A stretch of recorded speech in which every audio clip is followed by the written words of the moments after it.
તમે ગમે તેટલા નોલેજેબલ હો પણ તમે વારે વારે ડિસ્ટર્બ થઈ જતા હો તો તમે શાણપણામાં નથી આવ્યા. હજી એ કેટેગરી નથી આવી. તમે દુનિયાભરના દરેક ક્ષેત્રનું નોલેજ હોય, ઘણા બધા એવા હોય છે બહુ માહિતી હોય એની પાસે.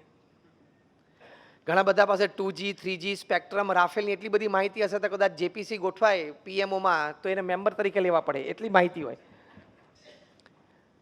પણ એની સામે કોઈ બે વાર જોતું હોય ને તો એને પ્રશ્ન થાય કેમ જોતો હશે, કેમ જોતો હશે, એટલું એનું મન વીક હોય. આપણે પણ જો ને ગેધરિંગમાં જઈએ ત્યારે આપણને એમ પ્રશ્ન થાય કે પેલો માણસ 3 વખત મારી સામે જોતો હતો, કેમ જોતો હશે? હવે જવાબ તમને કહું, આંખ છે ને જોવે, સિમ્પલ. તો કે ચોથી ને 5મી વાર જોયું, 3 વાર જ જોયું તું, 2 વાર તો આમ જોતો તો તું વચ્ચેથી પસાર થયેલો. એટલે નાના નાના સંજોગો પરિસ્થિતિને આપણે એટલી બધી ડાઉટથી જોઈએ છે કારણ કે આપણું mind is weak, is cheap, is mean. એટલે આપણે તરત ડિસ્ટર્બ થઈ જઈએ છીએ. આવું કેમ થયું? નહોતું થવું જોઈતું. આવું કેમ થયું જે બરોબર નથી? તો એ સંજોગ અને પરિસ્થિતિને આપણે સાચવતા આવડવી જોઈએ. Setbacks are part of life, failure is part of life, fall is part of life. Yes or no? Setback, failure અને ફોલ તો જીવનનો એક ક્રમ છે. અને some of the best lessons you learn from that. જીવનમાં મોટી પછડાટ ના આવી હોય તો ભગવાનને એકવાર પ્રાર્થના કરવી કે એવો સંજોગ મારા જીવનમાં આવે કે મોટી પછડાટ આવે, એવી પ્રાર્થના કરવી. આવી પ્રાર્થના તમને પૃથ્વી ઉપર કોઈ નહીં શીખવાડે, હું શીખવાડું છું.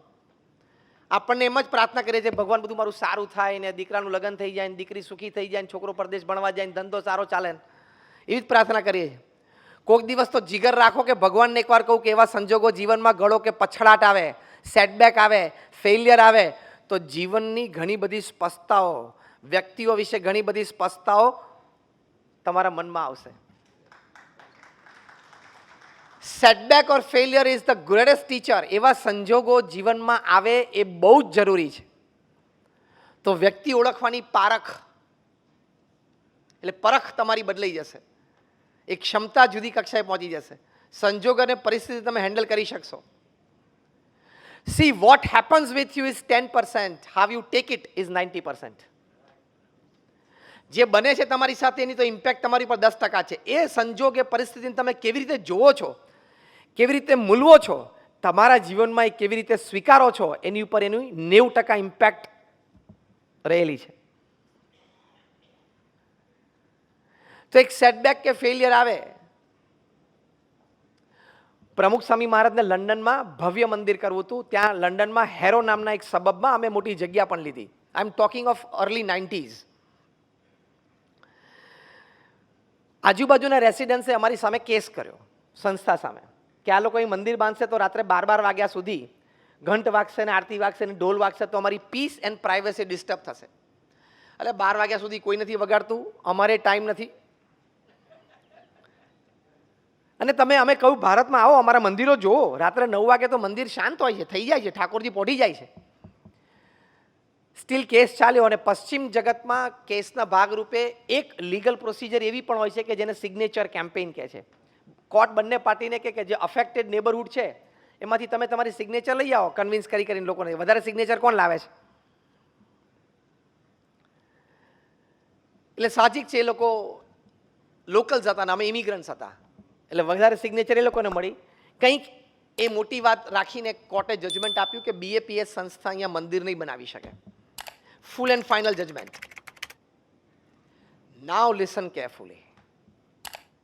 પ્રમુખ સ્વામી મહારાજ બરોડામાં હતા અને લંડનથી અમારા ટ્રસ્ટીશ્રીઓએ ફોન કર્યો અને કહ્યું પ્રમુખ સ્વામી મહારાજને કે સ્વામી આપણે કેસ હારી ગયા છીએ અને હવે આપણે ત્યાં મંદિર નહીં કરી શકીએ. અમારા વડીલ સંત પૂજ્ય વિવેક સાગર સ્વામી સામે જ ઊભા હતા, એ આ પ્રસંગના પ્રત્યક્ષ સાક્ષી. પ્રમુખ સ્વામી મહારાજના કાને આ શબ્દ પડ્યા કે we have lost the case and it is a full and final judgement. પહેલો રિસ્પોન્સ પ્રમુખ સ્વામી મહારાજનો, જો આ સંજોગ અને પરિસ્થિતિમાં અભિગમ કેવા રાખવા. એક સેટબેક તો આવ્યો લાઈફમાં, મોટો ઝાટકો તો આવ્યો. પ્રમુખ સ્વામી મહારાજે ઝાટકાને કેવી રીતે લીધો ને એ આપણે શીખવાનું છે. એ જીવન છે. પ્રમુખ સ્વામી મહારાજના ચહેરા ઉપર એક લકીર પણ ફરી નહીં, નોટ અ સિંગલ વ્રિંકલ ચેન્જડ. પહેલું વાક્ય પ્રમુખ સ્વામી મહારાજ બોલ્યા, જેવી ભગવાનની ઈચ્છા. આ શબ્દોમાં બહુ તાકાત છે. બીજું વાક્ય પ્રમુખ સ્વામી મહારાજ બોલ્યા કે આપણે આપણો પુરુષાર્થ કરી લીધેલો, હવે જે પરિણામ આવ્યું એ આપણે સ્વીકારી લેવાનું. કેટલી સ્થિરતા રહે. આપણે આપણો પુરુષાર્થ કરી લીધો, બધા રિસોર્સિસ આપણે કામે લગાડી દીધા, હવે પછી જે પરિણામ આવ્યું એ આપણે સ્વીકારી લેવાનું, કારણ કે એનાથી વિશેષ તો આપણે કંઈ કરી શકીએ હતા જ નહીં. અને the third thing is determination. પ્રમુખ સ્વામી મહારાજે કહ્યું કે આપણે નક્કી કર્યું છે કે અહીંયા મંદિર કરવું છે, એટલે કરવું તો છે જ. બીજી જગ્યા શોધવા માંડો, કરશું.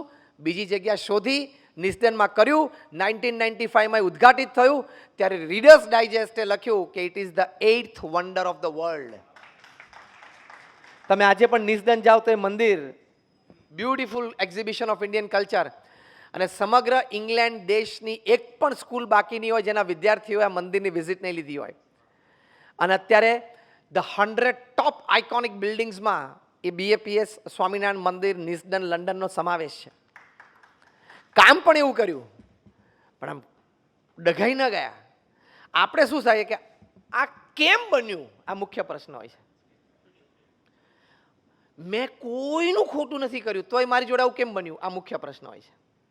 બધા હા પાડો છો એટલે વાત તો સાચી છે ને. મેં કોઈનું ખોટું નથી કર્યું તો મારી સાથે કેમ આવું કર્યું, આ એક પ્રશ્ન. બીજો પ્રશ્ન, મેં મારી બુદ્ધિ, શક્તિ, આવડત, હોશિયારી, રિસોર્સિસ બધા કામે લગાડેલા, તો એમ મારા પ્લાનિંગ પ્રમાણે મને સક્સેસ કેમ ના મળ્યો, એ બીજો પ્રશ્ન.